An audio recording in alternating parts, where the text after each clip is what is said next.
আজ সারাদিন রোদে বৃষ্টিতে রাস্তায় ঘুরে বেড়ালাম, হাতে একটার পর একটা প্যাকেট, আর মনে একটাই চিন্তা, সময় মতো পৌঁছে দিতে হবে।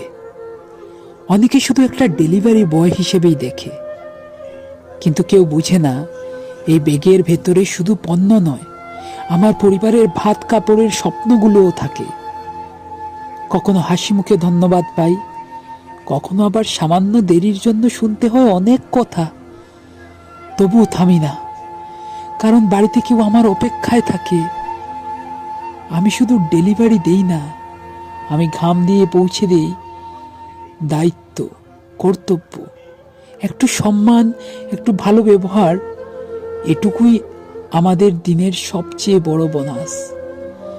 হয়তো অজান্তেই ভুল হতে পারে, তাই বলে এত অপমান সহ্য করতে হবে ভাবতে পারিনি। যারা আমাকে হেনস্থা করেছে তারা হয়তো অনেক খুশি হয়েছে। সেদিন রাতে আমার মা রান্না করে অপেক্ষা করছিল আমাকে খাইয়ে মা খাবে বলে। শেষবারের মতো মায়ের হাতে খাওয়া হলো না, কারণ খিদে ছিল না। যে ওদের চোর থাপ্পড় আর অপমানই আমার পেট ভরে গিয়েছিল।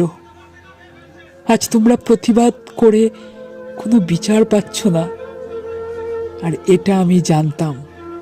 তাই আমি প্রতিবাদ না করে চুপচাপ চলে গেলাম। এভাবেই আরো কত প্রসেনজিৎ চলে যাবে, কখনো বিচার হবে না। আজ আমার বোন, আমার ছোট বোন বিচারের জন্য যখন দাবি করলো, তখন পুলিশের হাতে লাঠির আঘাত সহ্য করতে হলো।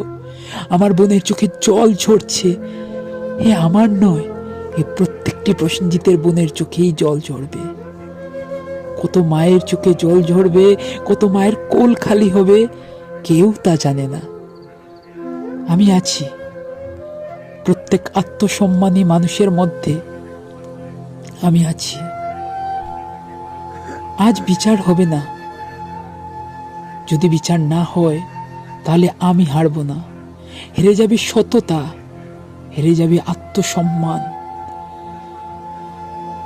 সত্যমেব জয়তে, এই কথাটি লিখে রেখে কি লাভ যদি তার কোনো মূল্য না থাকে?